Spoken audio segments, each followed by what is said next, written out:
Llevo aproximadamente 2 años estando creativamente bloqueada.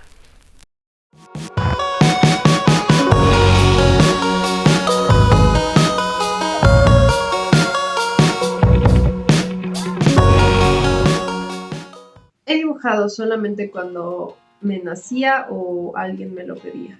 Y recordé que hace años intenté El camino del artista de Julia Cameron de forma incompleta y desordenada. Pero también recordé que, a pesar de eso, lo poco que avancé me ayudó a ordenar mi mente. Después de un accidente y una crisis existencial y otras cosas que han pasado, entendí algo que había estado evitando. Mi alma sigue extrañando el arte y lo he estado ignorando. Por eso, este 2026 me he propuesto empezar de cero, con páginas matutinas, dibujos sin juicio y permitiéndome sentir. Voy a documentar todo el proceso justamente por aquí y en TikTok y en Instagram. Y más que nada, invitarte a ti que si también estás pasando por un bloqueo creativo, te unas y lo hagamos juntos. Así que antes de comenzar, te voy a explicar un poco de cómo funciona esto.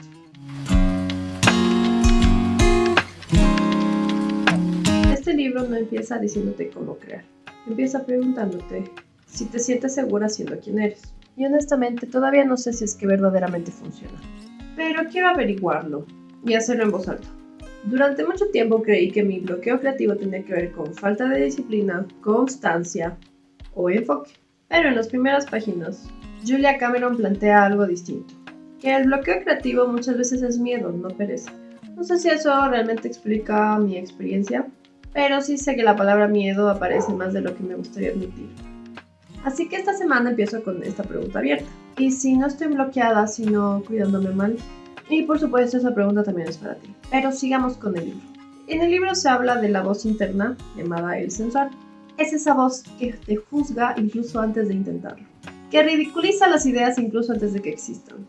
Yo no puedo decir que ya la tengo ubicada del todo, pero sí reconozco momentos donde sé que hay algo dentro de mí que me dice mejor no. Y bueno, este proceso por ahora es no callarla, sino aprender a escucharla sin obedecerla automáticamente. Y aquí es donde entra mi ejercicio favorito, que lo he venido practicando aleatoriamente durante años, y viene siendo el ejercicio central de este libro. Las amadas páginas matutinas. Son 3 páginas escritas a mano, todos los días, que siento que de una u otra manera sí me ha ayudado a desbloquear mi creatividad, solo que no lo he hecho con la constancia suficiente y hay momentos en que las amo y odio al mismo tiempo.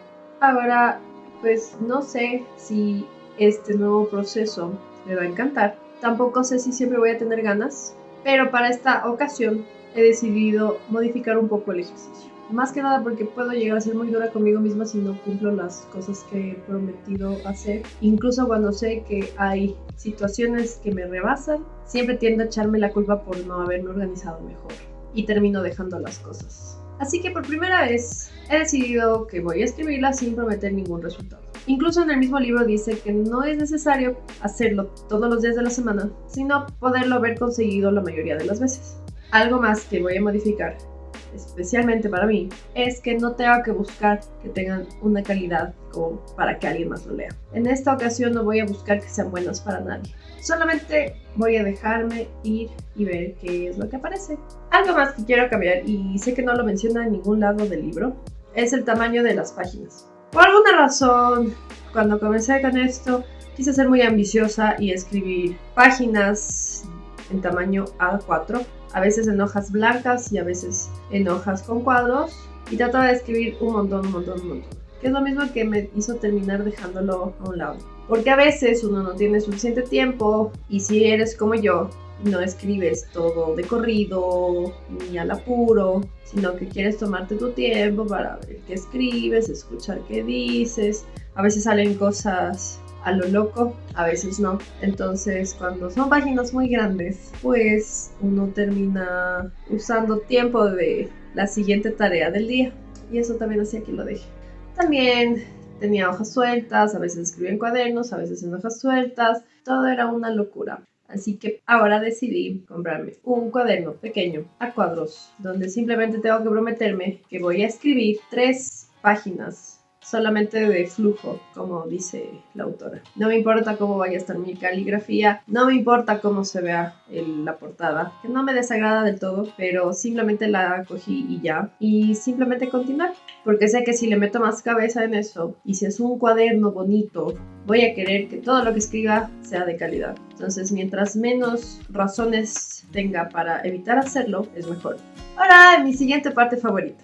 Es otra propuesta que tiene el libro que me parece que es muy necesario, porque a veces nos olvidamos mucho de nosotros mismos, y es la cita con el artista.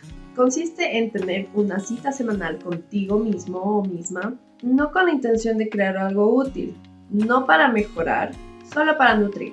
Y no necesariamente estoy hablando de irte a comer, nutrir tu estómago y tu cuerpo, sino nutrir tu creatividad, con lo que puedes ver, con lo que puedes aprender, con la situación que vas a vivir. Y esto es algo que me puede incomodar de bastantes maneras porque tiendo a ser alguien que necesita justificarlo todo. Así que lo que quiero hacer es tener una cita sin planificarla.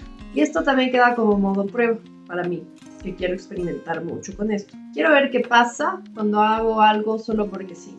Porque de los errores que cometía era que tenía que planificar la cita que iba a tener conmigo misma, dónde me voy, qué voy a comer, cuál es mi presupuesto y viceversa. Ahora simplemente quiero un día random de ir a ver qué sucede. No necesitas hacerlo tal cual como yo lo voy a hacer, solo te estoy contando cómo lo voy a llevar a cabo en esta ocasión. En el comienzo de este libro también vemos cómo muchas personas creativas se adaptan tanto que un día ya no saben lo que es suyo. Y esto me deja con algunas preguntas que me quiero plantear. Yo sé que la mayoría conocemos sobre el síndrome del impostor. Muchas veces siento que me puedo caer ahí. Así que quiero hacerme estas preguntas para ir entendiendo y son las siguientes. ¿Dónde me estoy diluyendo? ¿A qué me refiero con esta pregunta? Es buscar en dónde estoy minimizándome. ¿Dónde y en qué situaciones estoy bajando el volumen de mí misma para no incomodar, a no destacar o no perder algún vínculo? Uno se diluye cuando suaviza una opinión que tiene. No es lo mismo escoger las palabras con las que vas a dar tu opinión para no herir a alguien que quitarle sentido a esa opinión al suavizarla. También te estás diluyendo cuando adaptas tu tono de voz, tu humor o la forma en la que hablas según quien está al frente. También te diluyes cuando cambias tus gustos, tus propios ritmos o las decisiones que tienes para encajar. También te diluyes cuando dejas de nombrar lo que sientes porque no es tan grave. Y esto es interesante porque no es una mentira consciente, a pesar de que sí son mentiras, sino que es supervivencia emocional, y eso me pasa mucho. No necesariamente tiene que estar malo, pero es importante saber por qué se da. Es justamente algo que quiero abordar en mí, porque sé que lo hago mucho y quiero poder identificarlo. Y te recomiendo que lo hagas también. La siguiente pregunta es, ¿dónde me contengo? Contenerse es distinto a diluirse. Contenerse es cuando sí sabes lo que quieres decir o hacer, pero te frenas. Nos contenemos cuando tenemos una emoción clara, pero no la expresamos. Cuando tenemos una idea creativa y no la compartimos. Cuando queremos preguntar algo, pero nos callamos. O cuando deseamos demostrar cualquier emoción, tristeza, entusiasmo o enojo, pero nos regulamos de más. Lo que tengo entendido, la contención suele venir del miedo. Puede ser miedo a hacer demasiado, a incomodar, a cansar, a perder amor o validación. Y es importante poder identificarlo y entender por qué lo hacemos. Una señal clave es cuando ponemos atención sobre nuestro cuerpo. A mí me cuesta muchísimo, pero es importante poder sentir si hay algo en tensión, como nuestra mandíbula, nuestro pecho, nuestra garganta, o esta sensación de que nos tragamos algo. A mí en lo personal me pasa que me molesta mucho la garganta. Es como que sintiera que tengo algo aquí que no he podido tragar. La siguiente pregunta es, ¿quién soy yo cuando intento encajar? Quiero explicar lo que implica encajar. Encajar implica leer el ambiente, adaptarse, ajustarte al molde, y cuando no se intenta encajar, aparece nuestro ritmo natural, nuestro humor espontáneo, el silencio, nuestras intensidades y nuestros gustos sin tener que justificarlos.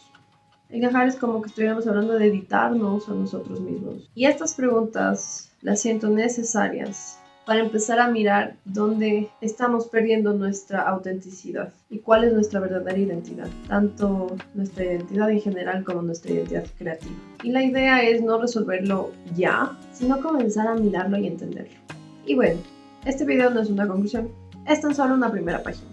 Voy a caminar el camino del artista semana a semana, con lo que funcione, con lo que incomode y con lo que no funcione también. Y si tú también estás en un punto parecido en el que estoy, con muchas ganas de crear, pero sin saber realmente muy bien cómo volver, te invito a acompañarme, no como espectador, sino como compañero de proceso. Entonces nos vemos la próxima semana con lo que haya pasado en el camino.